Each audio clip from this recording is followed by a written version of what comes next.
All right, welcome into Jets Nation Radio episode 5. Noah, how you doing? Pretty tired.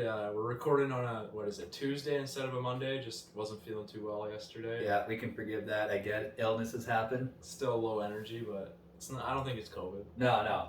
Probably not. We got our shots. We're nice and safe here at the Jets Nation Radio studio. It's our living room.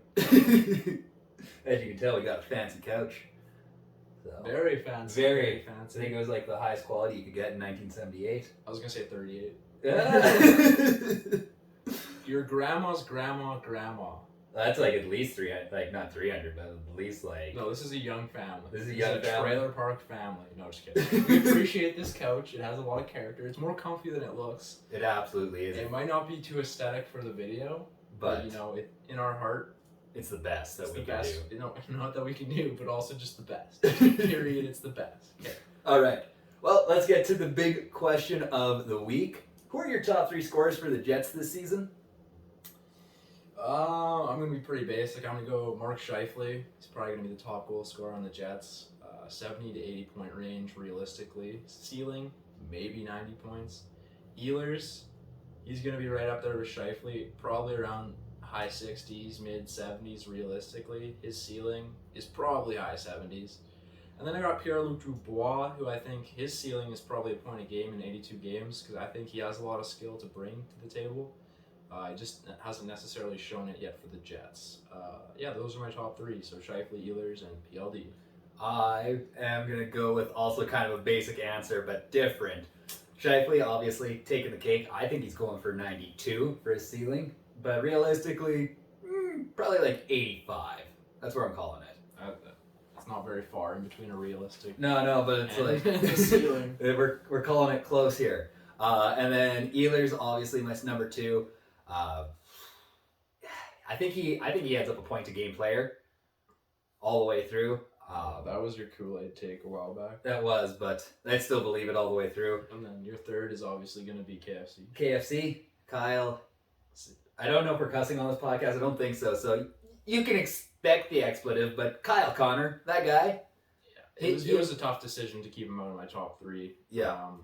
He's going to, for goals, he'll definitely be in the top 3 for the Jets. Oh, 100%. Without a doubt. So I think it's going to be a tight race between KLD and Kyle Connor, but yeah, it's going to be a great time. I would say Kyle Connor and Ehlers for me. I think PLD is going to be for sure in the top 3. Dang. Just my heart. Going with my heart on that one. I love it. And just if you could guess the highest scoring defenseman. I don't know. We talked about this before. Like Pionk, Morrissey, pretty much the tie between us still. Yeah, I don't know. Probably like 40 points out of Pionk is a hell of a season. So I'm going to go like 38 points out of Pionk. Maximum he gets like 45, and 13 of them are goals. That's a bold take. I'd expect less from Pionk in goals, but love it. In a full season. We're talking about if he doesn't get injured, so yeah, we'll see what kind of role Maurice puts him in. But I expect him to get top line minutes, and maybe some looks on the power play. I don't know it just yet, but I don't know. I do expect him to be the highest scoring Jets defenseman, just based on what I've seen. But Morrissey. There's always a chance it could be Josh Morrissey. I don't really see anyone else stepping into that role. Right on. He's top scoring defenseman on the Winnipeg Jets. Cool. All right. So who is the answer? And for those of you who have never heard of the answer within hockey, the answer is not a top 6 guy or a top pairing defenseman. They are an unsung hero. So a bottom 6 or a bottom 4 kind of a player. I'm going to go with Evgeny Snechnikov. Nothing more needs to be said. He's played well lately, and I really do think he's going to make the team. He'll probably play in a bottom 6 role, and I do think he's going to play well for the Jets. I think he's going to be the answer that the Jets are looking for in the bottom 6. I think Lowry's going to take one more big step forward. I think he's going to be just crushing it out there as the Jets guy. Yeah, solid answer. He's going to be the answer. Solid answer for the answer. Not Kyle Lowry. Yeah. Adam Lowry. Adam Lowry. Yeah, Kyle Lowry on skates, I don't know how well he can do. He's in Miami now. Former Toronto Raptors NBA champion. But Adam Lowry, definitely a great third-line center to have in the National Hockey League. Absolutely. And looking at what that third line could be, ooh, it's going to be spicy out there. Jets are rolling with one of the best, most complete top nines in the NHL.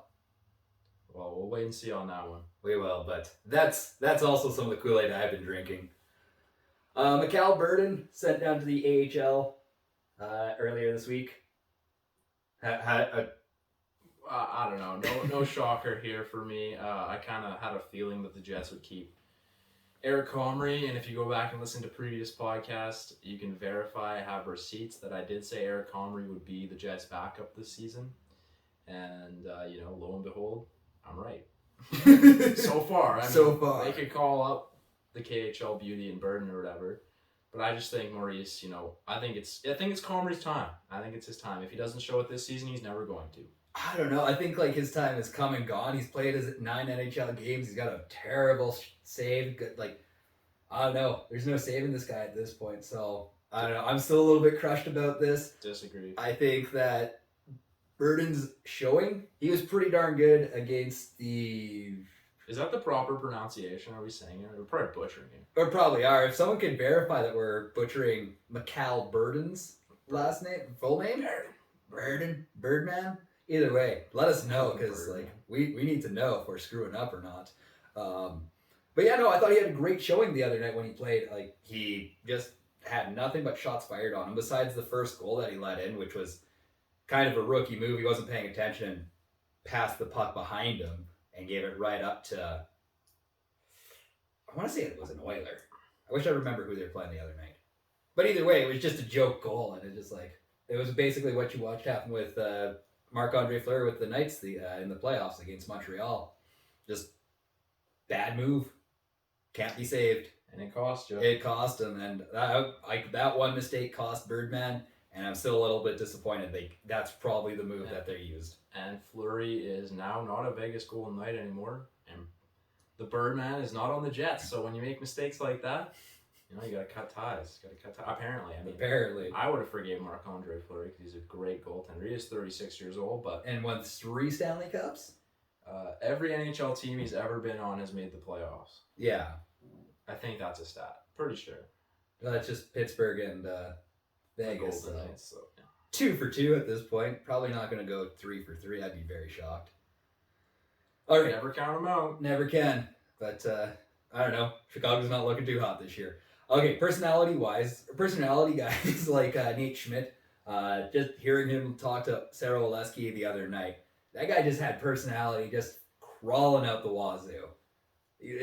You've played on teams before. Are those guys good to have on your team, or can they become more of a distraction?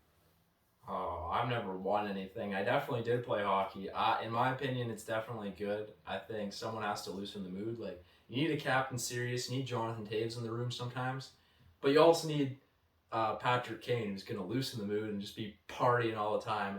Look at the Stanley Cup winning teams of the past 10 years. They all have guys like that. Someone to keep it loose, usually multiple guys. So we can take Ovi, for example, in Washington. They had TJ Oshie as well. They're both personality guys. You could probably go down the lineup in Washington, too. They all seem like they party hard. Phil the Thrill and Malkin in Pittsburgh, probably more than that as well. And last year, even Kucherov as well. He has quite the personality. I think the whole Tampa Bay squad has personality. You need someone with personality, and I think the Jets might be lacking it a bit. So this is a great, great move for the Jets. If it doesn't result in wins, it'll result in followers on Instagram and social media. And I know lots of Jets fans don't really necessarily care about that. Yeah. But I still think it's a good look for the team, and it could amount to some wins. Who knows? Say you go into the third period down 2-0, and all of a sudden Nate Schmidt's come on, just joking around with the boys, getting everyone loose, and all of a sudden they come back, they win 4-3. Exactly. It could happen, right? So, personally, I think I was the personality guy on most of the teams I played on, and we didn't win anything.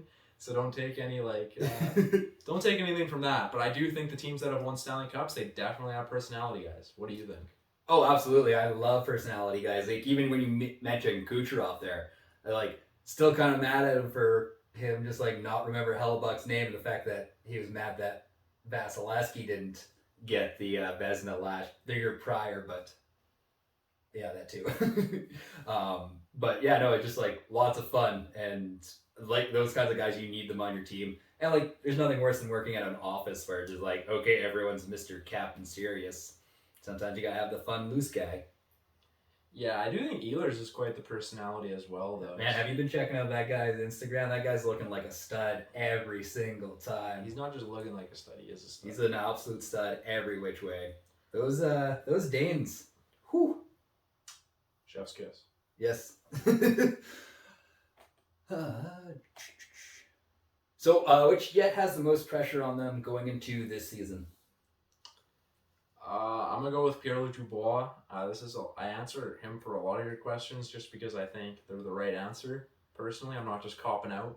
PLD has a lot of pressure on him. A lot of people are doubting him. They're gonna be comparing him to Laine. Laine scored 40 goals a couple times in the National Hockey League, or he scored a lot of goals multiple times in the National Hockey League for sure. Don't have a stat line in front of me. I do know he scored 40 goals once for sure. And when you're compared to a 40-goal scorer, it's hard. Like, Pierre-Luc Dubois, he's not as flashy, but I do think he gets the job done, and he's going to put up a lot of points. And yeah, he has the most pressure on him to rebound just because Winnipeg hockey fans are putting the most pressure on him to rebound. I don't know. I've kind of gotten the vibe that people are willing to lay off PLD for a little bit here. So I think going into game 1 of the season, it's going to be Eric Comrie because everyone's expecting greatness out of him. You look at... That's a good answer. Yeah. Well, I'd hope so. But, you know, you look at... who was the Jets' previous goalie? I'm blanking here. Laurent Brossoit. You know, he likes to go by Laurent Brossoit. Yeah, well, you're from Edmonton, Laurent, so... But either way, Brossoit had some, 2 pretty reasonable seasons with the Jets, and I think people are going to expect the same amount of performance out of Eric Comrie. So I think Comrie, when the games that he plays, will have the most pressure on the team, and it's going to be a landslide. Agree to disagree. It's a good answer, though. All right. Eric Comrie, he's never been an established NHL player with no draft pedigree. I mean, he was a second-round pick. But Pierre-Luc Dubois came into the NHL as a, third overall pick? Yeah, a surprise third overall pick. He would have been top 5 no matter what. You figure top 5? No matter what, yeah. Interesting. Top 5. I would have put him in my top 10, but 5 to 10, that's just me, though. I think the Oilers were going to take him if he was available and Jesse Puljujarvi was gone. That was supposed to be Matty Tkachuk, actually. But who cares about the Oilers? Well, I mean, or that defenseman that went to Vancouver they were supposedly looking at. But whatever. Who cares about them? Jets got Laine. Toronto got Matthews. And, Matthews is still in Toronto for now. Laine is not in Winnipeg. Pierre-Luc Dubois is not in Columbus. JP is in Edmonton, so... Yeah. It is what it is. Just that top 4 is very polarizing for the history of hockey. All 4 of them. Which one sticks with their team the longest out of the... Let's just say, PLD and are you assuming, like PLD and Laine are already gone, so it's just between Matthews and JP. I suppose so. Never mind. This was a stupid question. And probably JP.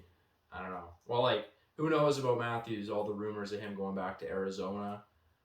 I don't know. But, and the Oilers don't really have room to keep Jesse Puljujarvi next year, but I think they'll make room. So, here's my thoughts So it's a toss-up. Gary, this is nothing real. This is just an idea. But Gary Bettman is going to pay Austin Matthews as much possible money as he can without it looking too shady. And he's going to get Matthews down to Arizona to make Arizona a legit hockey market.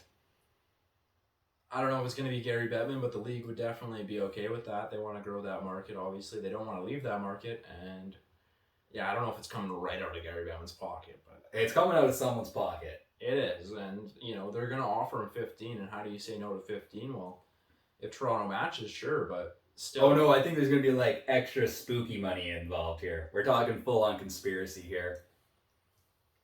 Next question. We don't talk about that here. Oh, man. You got to buy into the madness every now and then. You can go on your own conspiracy I'll throw on the tinfoil hat. Podcast. What's his face from InfoWars? Alex Jones. Can I just go shirtless and just start smacking the table? The Alex Jones of hockey podcast over here. The rapist. They're turning the friggin' frogs gay. Pedophile Island. Maybe turned out to be true. Which, yeah, that one definitely did. But, I mean, that's alleged. We don't know anything about Jeffrey Epstein. We don't know anything about anything on No, this podcast. we don't. There's two guys who have a beautiful couch. Yep. How many games does Connor Hellebuyck play this year? Ooh, that's a tough question because, like you said, his backup goalie situation is not really established too much, even though I did predict it would be Eric Comrie. I'm going to go with 55 games. Connor Hellebuyck played 58 games the year he won the Vezina, and I think Paul Maurice is going to look at that 58-game number, and he's going to want to keep it similar, and I don't know. I just see 55 games as kind of the safe mark to go with Connor Hellebuyck as long as he stays healthy. All right, I'm buying into some madness here. We're going 62 games, Connor Hellebuyck. That's not bad. No. That's around the range. But, I mean, like, that's also which other verified NHL goalies playing that many games in a season. Yeah, I don't know. I have to look into it. I don't know how many games Vasilevsky played in a full 82-game season, but we can look it up. We can. But yeah. But I think, like, Hellebuyck is probably going to play the most out of all NHL goalies this season. That one's a definite bet. I would, if you're a gambling person, go put money on that one. That's I don't have any stat lines for you, but go find that stat and maybe bet on it. Okay, so Andrei Vasilevsky, the most games he's ever played in a National Hockey League regular season was 65 games. So he plays a lot of games too. That was 2017, 2018. 2018, 2019, he played 53, then 52 the next year. And then last year he played 42 out of how many 56. Games? Yeah, so we compare that to Connor Hellebuyck. How many did Connor Hellebuyck play last year? I'm going to guess probably 38. 45. 45, oh boy. So they're right around the same. They're like, Vasilevsky played 3 less games. They're right around the same range. So if you're listening to Angus's gambling advice, maybe don't. But like I would like take the risky bets. But it's not necessarily risky. It's just not a guarantee, like he was saying. It's like somewhat of a quality bet to make. I don't know how much money you'd make off of it because it's probably gonna happen. So the odds makers wouldn't be giving you too great a bet line. But like there's gotta be a couple bucks. It's not a for sure thing. That's for sure. Throw down a $5 for me. A $5 for me. $5 for us. $5 footlongs. Put 5 on it. All right. Calgary, Winnipeg play tomorrow and Friday. Score predictions. Let's hear tomorrow's first one. Depending on the lineup they dress. Yeah, that's a fun preseason though. I'm gonna go 4-2 Jets tomorrow, and then the following game, the Jets are gonna lose.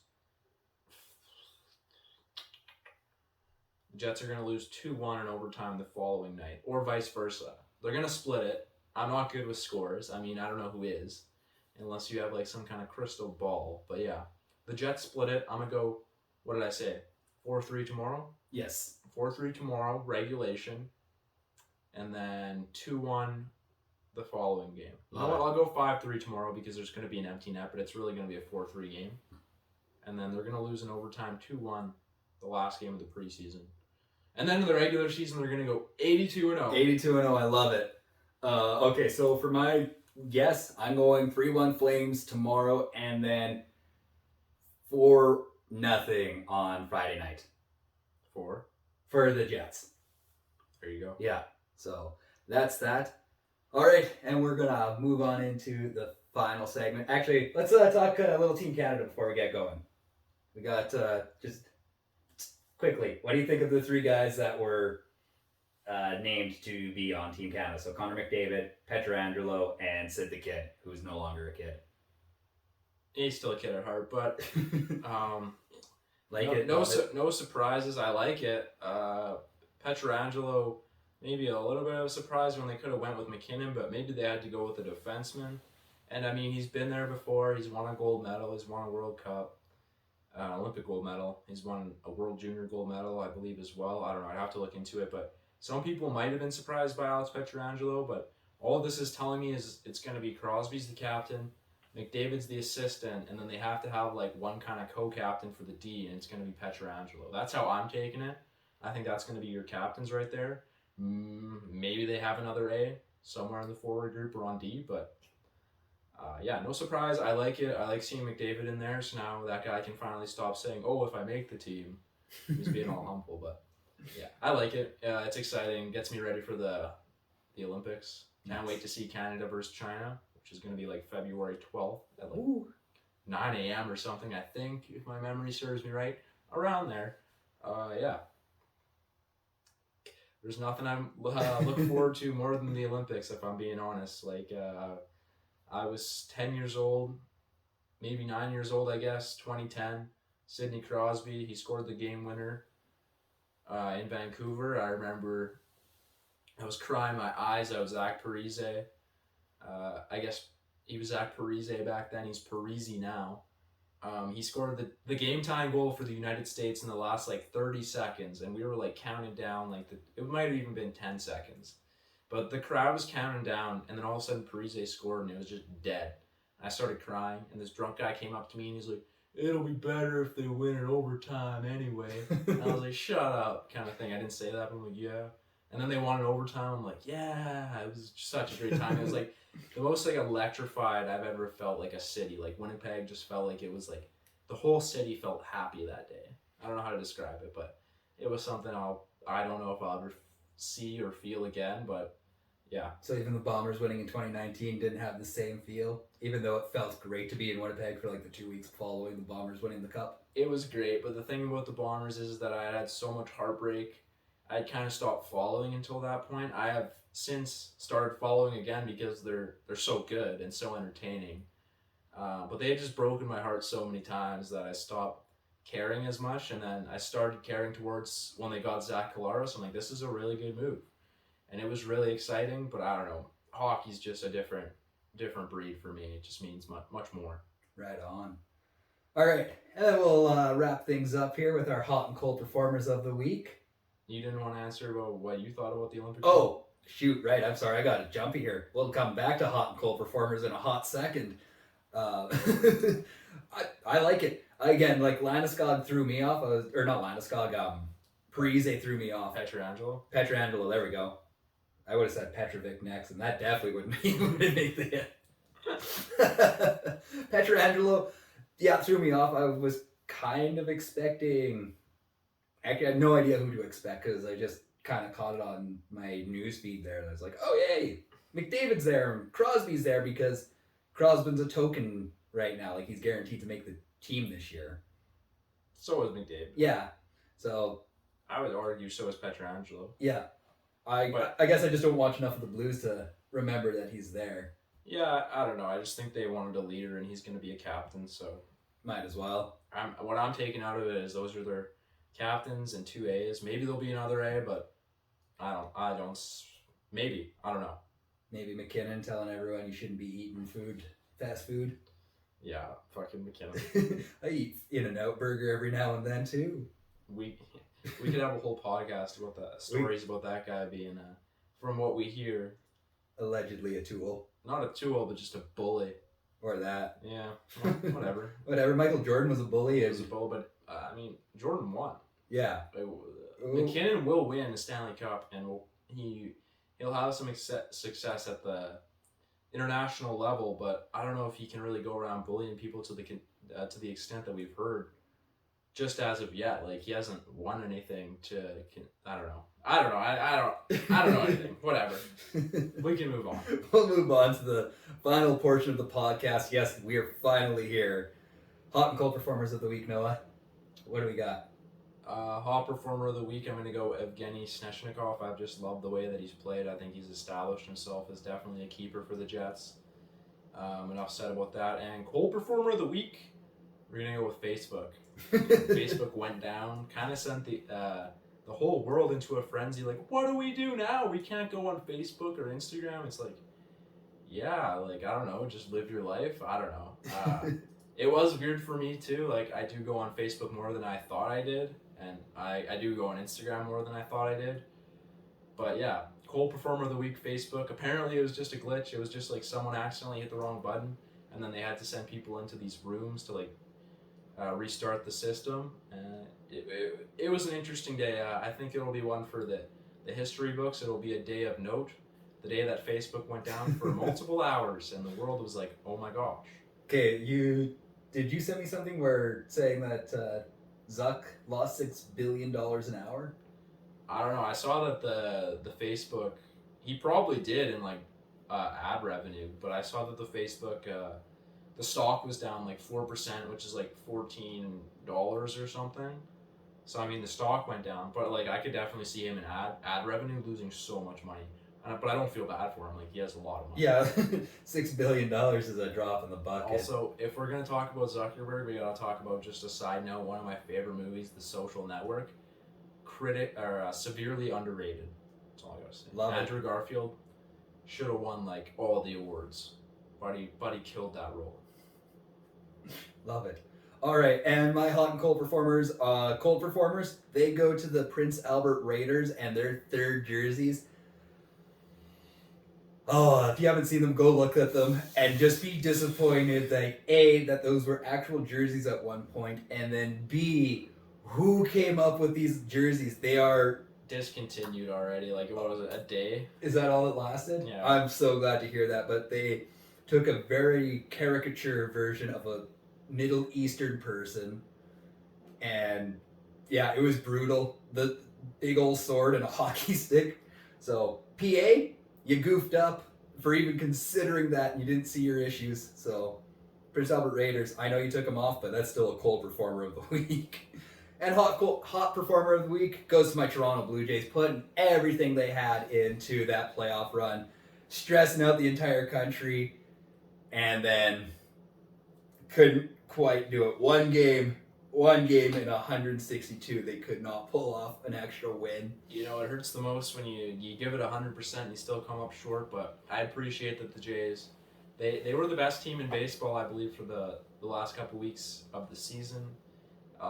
Just that if George Springer didn't get injured, there's no doubt in my mind the Jays make the playoffs. Yep. And, you know, next season looks, you need Robbie Ray and Marcus Semien to come back, but if they do, it'll look a lot like it did these last couple weeks where the Jays were the best team in baseball, in my opinion. And I hope we see it, and I'd love to see it. And Canada's team will fly high once again. Well, with the amount of one day, with the amount of money that Rogers makes, they should be able to pay both of those two. So, Rogers, make it happen. Otherwise, you're my cold performer of the week in the future. Sponsor us. Or sponsor us. We need sponsors. All right. Well, that's everything for us today. So, thank you so much for joining in on episode 5 of Jets Nation Radio. We'll be back next week. And be safe and be well, my friends. Peace out. Peace out. Happy Thanksgiving coming up. Oh, that too.